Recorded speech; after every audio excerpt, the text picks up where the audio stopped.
बड़ा अद्भुत प्रसंग है कृष्ण उद्धव संवाद। एक एक बात पूछी है उद्धव जी ने भगवान से। 7 दिन की कथा एक तरफ है और ये कृष्ण उद्धव संवाद एक तरफ है। कल भी हमने बताया था कि ये 4-5 संवाद ऐसे हैं कि जिनको अगर सुन लोगे तो जीवन में बहुत कुछ मिल जाएगा। एक तो कपिल देवहूति संवाद, दूसरा जड़ भरत रहुगण संवाद, और तीसरा ये कृष्ण उद्धव संवाद। अद्भुत प्रसंग है। उद्धव एक एक बात पूछ रहे हैं और भगवान उन एक एक बातों का उनको उत्तर दे रहे हैं, जवाब दे रहे हैं। सब कुछ वर्णन करते हुए भगवान ने कहा है कि उद्धव अब मैं बहुत अधिक तो तुमसे क्या कहूं, लेकिन संसार की सत्ता में अहम सर्वेषु भूतेषु भूतात्मा बस्तितस्तदा तम अवज्ञाय माम मर्त्या कुरुते चार्थ विडंबनम। इस सृष्टि की सत्ता में तुम जहां भी देखना वहां मुझे ही देखना। ये जड़ वस्तुएं रखी हुई हैं हमारे उपयोग की, इनमें भगवान की सत्ता है। आज इसमें भगवान की सत्ता है। एक खंबा खड़ा हुआ है, इस स्टैंड के ऊपर ये लाइट जल रही है, ये सारी जड़ वस्तुएं हैं, लेकिन इसमें जब तक ईश्वरीय सत्ता है तब तक महाराज ये प्रकाश दे रहा है, खड़ा हुआ है। और जब ईश्वरीय सत्ता इससे समाप्त हो जाएगी तो ये गल करके सड़ करके समाप्त हो जाएगा, नष्ट हो जाएगा, कबाड़ में फेंक जाएगा। भगवान कहते हैं अहम सर्वेषु भूतेषु भूतात्मा बस्तितस्तदा तम अवज्ञाय माम मर्त्या कुरुते चार्थ विडंबनम। इसी के लिए हमारे गोस्वामी तुलसीदास जी ने इसी श्लोक की व्याख्या की है इस चौपाई में। श्री राम मैं सब जग जानी करहूं प्रणाम जोर जुग पानी। पानी माने हाथ। सब जग जानी, चर अचर जड़ चेतन फूल फल सब में भगवान है। सूर्य की किरणों में है, वो वायु की झनकार में, चर अचर में फूल फल में, हर दरो दीवार में। सब में भगवान बैठे और सब में भगवान को जिसने देख लिया उसी की भक्ति श्रेष्ठ है, उसी का ज्ञान श्रेष्ठ है और उसी का वैराग्य श्रेष्ठ है। ज्ञानी बने रहो, वैरागी बने रहो, भक्त बने रहो और किसी का अपमान कर रहे हो, किसी को सता रहे हो, किसी को अपशब्द कह रहे हो, किसी को पीड़ा पहुंचा रहे हो, तो भगवान तुमको क्षमा नहीं करेंगे। भगवान कहते हैं सब में मुझे देखो। श्री राम मैं सब जग जानी अहम सर्वेषु भूतेषु भूतात्मा बस्तितस्तदा तम अवज्ञाय माम मर्त्या कुरुते चार्थ विडंबनम। उद्धव जी ये संसार क्या है मेरा? बोले मेरे को नींद आती है, भगवान बोले, और नींद आती है तो स्वप्न आ जाता है। ये मेरा स्वप्न संसार ही है। स्वप्नवत है संसार। मोह निशा जग शोभन हारा, देखें स्वप्न अनेक प्रकारा। इसलिए भगवान कहते हैं कि उद्धव जी जो कुछ है वो मेरी ही सत्ता है, अब मैं अधिक कुछ कहूंगा नहीं, तुम चले जाओ यहाँ से। उद्धव जी ने कहा कहाँ चला जाऊं? बोले जाओ सीधे जहाँ अलकनंदा बह रही हैं बद्री नारायण धाम में, और आज से 7वें दिन वहीं मुझसे मिलन हो जाएगा तुम्हारा। ये द्वारिकापुरी समुद्र में डूब जाएगी। उद्धव जी ने भगवान के चरणों में प्रणाम किया है और चलते बने। इधर महाराज वर्णन करते हैं कि यदुवंशियों की बुद्धि बिगड़ गई, बारूणी मदरा का पान कर लिया और सब समुद्र के किनारे पहुंच गए। वो एरका नाम की जो घास थी उसको ऐसे ऐसे खींचने लगे तो उनके हाथ कटने लगे, रक्त बहने लगा और उसी घास को एक दूसरे में खींच के मार रहे। 99 लाख से अधिक संख्या उन यदुवंशियों की थी। आपस में लड़ झगड़ करके समाप्त हो गए। भगवान को एकदम राहत की सांस आई। बलराम जी ने कहा कन्हैया क्यों? बोले भैया अब मुझे शांति मिली है, क्योंकि ये मैं अगर इनको छोड़ के जाता, मेरा जाना के समय तो निश्चय है, सबका समय निश्चित है, तो और भी उत्पात होता। अब मुझे राहत की सांस आई है, शांति मिली है कि ये सब अब समाप्त हो गए, अब कोई बात नहीं है भैया, चलो अपन चलते हैं। कृष्ण बलराम दोनों चल पड़े। प्रभास क्षेत्र में एक ऊंचे टीले पर जाकर के भगवान श्री कृष्ण बैठ गए, अपने दाहिने पैर को बाएं पैर के ऊपर रखे बैठे थे ऐसे। तो दाहिने पैर का जो तलवा था वो एकदम चमक रहा था। भगवान के संचिंतयेत भगवतस् चरणारविंदम वज्रांकुश सरोह ध्वज राह नाड्यम। भगवान के चरणों में अंकुश के वज्र के चिन्ह बने हुए थे। भगवान श्री कृष्ण बैठे हुए थे। उद्धव जी ने फिर आकर के एक बार उस छवि को प्रणाम किया है। बहुत सुंदर भगवान की छवि है और बार बार प्रणाम कर रहे थे। भगवान ने कह दिया उद्धव तुम चले जाओ, उनका मन जाने को नहीं हो रहा था। भगवान को छोड़ के कौन जाना चाहेगा, और जितने बार हो सके उतने बार उस छवि को निहारते रहना। दुनिया में अगर कोई सुंदर है तो देखने के योग्य है सज्जनों तो वो भगवान है। संसार को ना देख करके भगवान को देखना। सूरदास जी आप सबने सुना है ना, बाह्य नेत्र नहीं थे लेकिन अंदर के चक्षु थे। एक दिन दर्शन कर रहे थे, भीड़ बहुत थी, किसी का धक्का लगता, किसी का धक्का लगता। लोगों ने कहा जो रोज दर्शन करने आते, बाबा तुम रोज क्यों आते हो?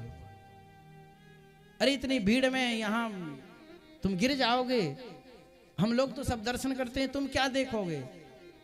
तो सूरदास ने बहुत अच्छी बात कही थी, भैया तुम सब उनको देखते हो पर मैं उनको नहीं देख पाता, पर वो तो मुझे देखते हैं कि मैं आया हूं। हाजिरी मेरी लगती है कि नहीं लगती बताओ? तो भगवान को निहारना अंदर के चक्षुओं से निहारना, बाह्य नेत्र हो ना हो। जब ध्यान करते हैं ना नेत्र बंद क्यों होते हैं?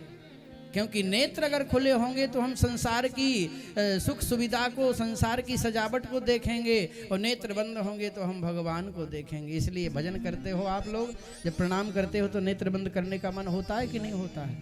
क्यों होता है? क्योंकि वो बाह्य चक्षु बंद होना चाहते हैं, बाहर के नेत्र, और अंदर के नेत्रों से उस छवि को निहारो, कितने सुंदर हैं मेरे भगवान। उद्धव जी ने आकर के फिर से भगवान के चरणों में प्रणाम किया है और प्रस्थान कर गए।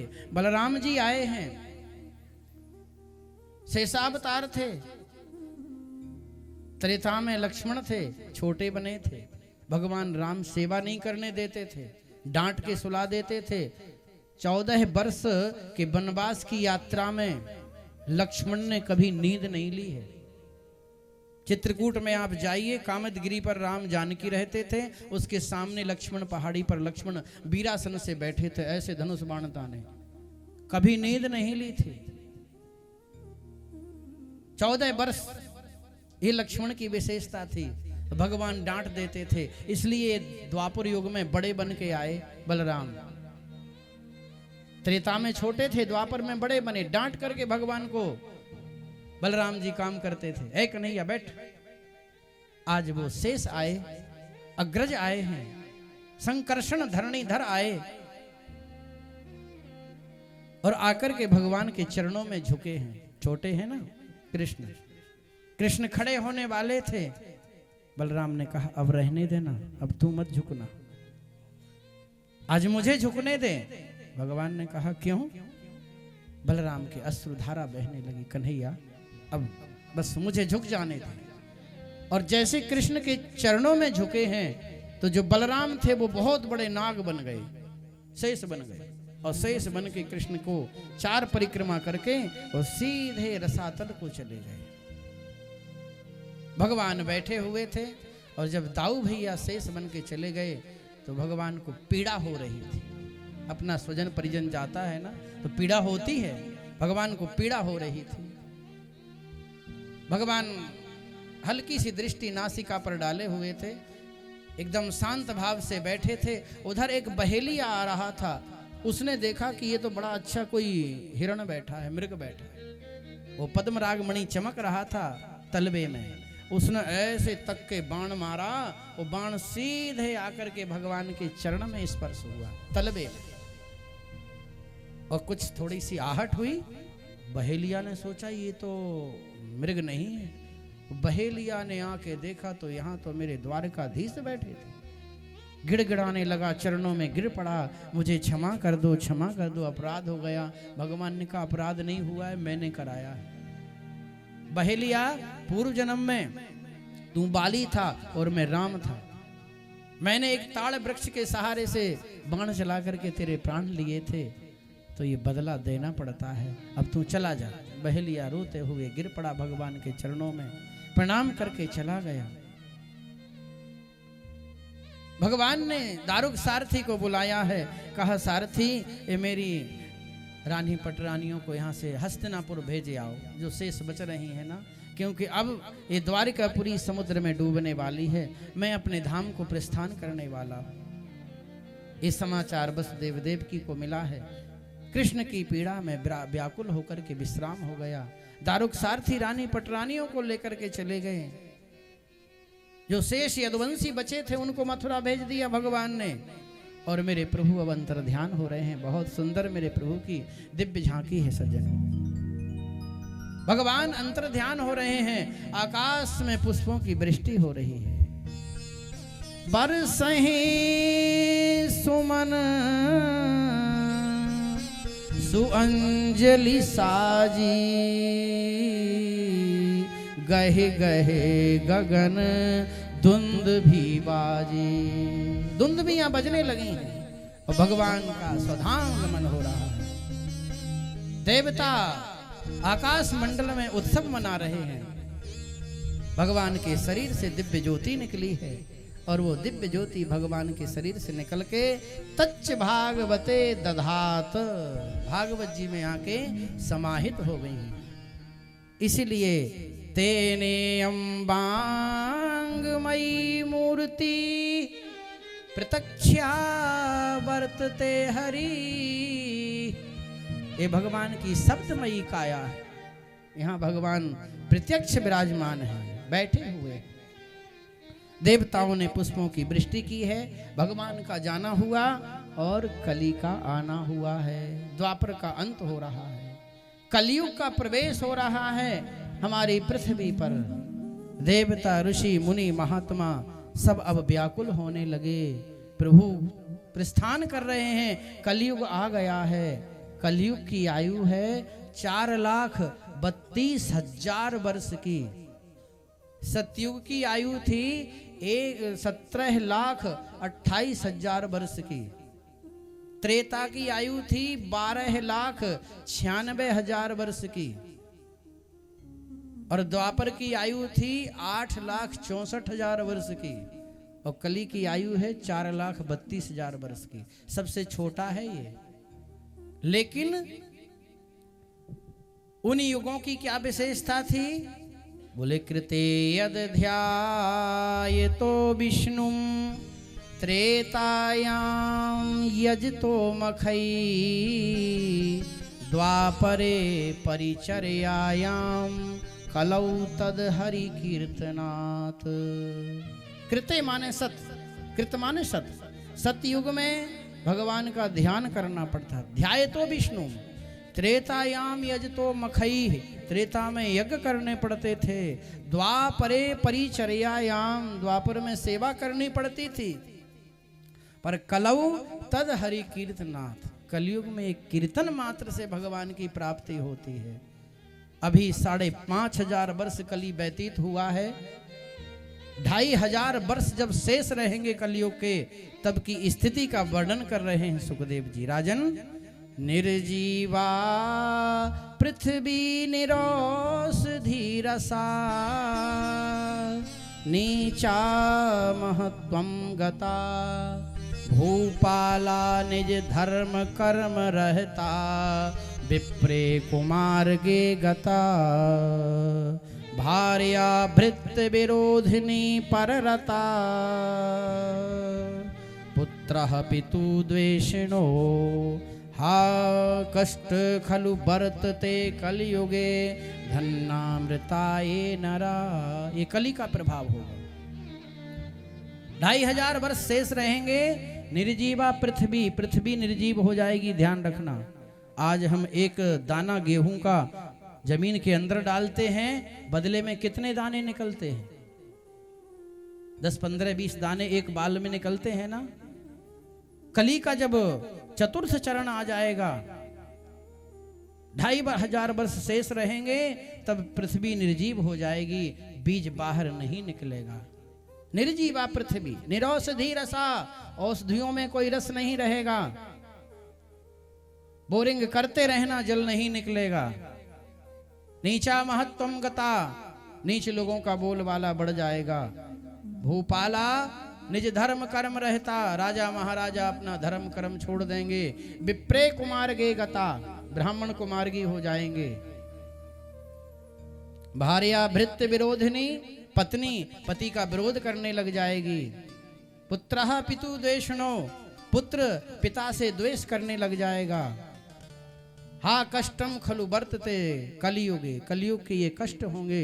राजा ने सुना तो बोले, महाराज इससे बचने का कोई उपाय नहीं है, कोई साधन नहीं, कोई दवा नहीं।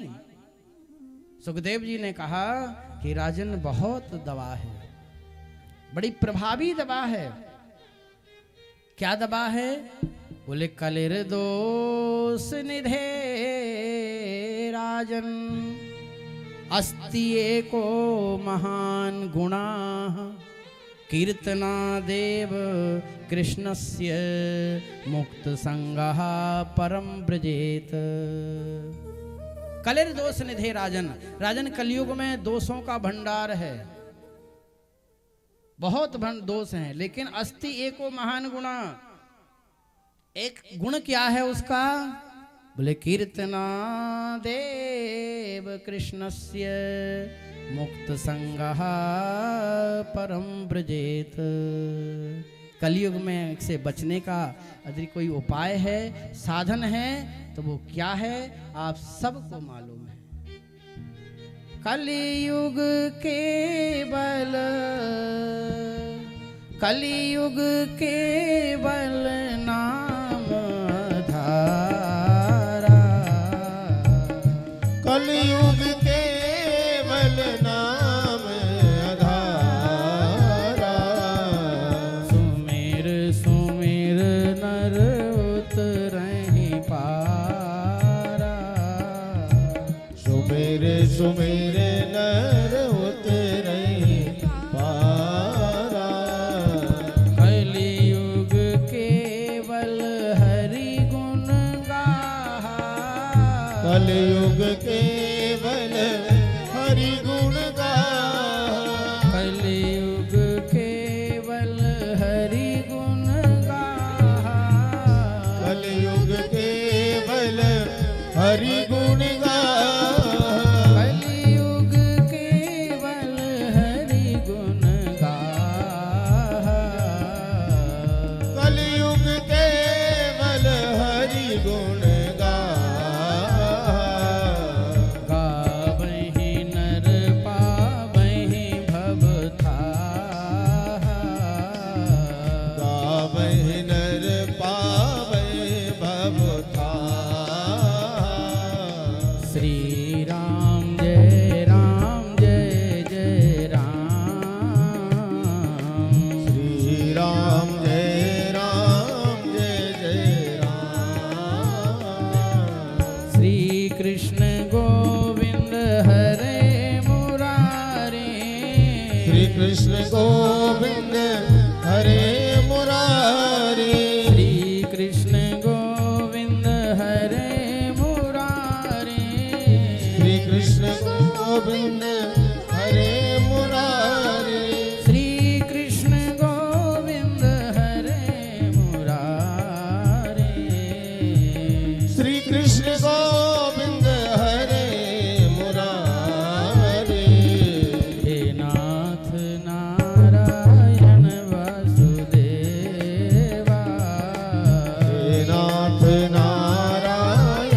अस्ति एको महान गुणः कीर्तनादेव कृष्णस्य, इसलिए कलयुग का सार है भगवान का कीर्तन। राजा ने प्रणाम किया। सुखदेव जी ने कहा 7 दिन होने जा रहे हैं। बोले जी गुरुजी, और कुछ पूछने की इच्छा है? राजा ने कहा आप आज्ञा करें। बोले कुछ मन में हो तो बताओ। अंतिम प्रसंग है, बहुत ध्यान देना। परीक्षित ने कहा कोई इच्छा नहीं। तो सुखदेव जी बोले कुछ हम पूछे?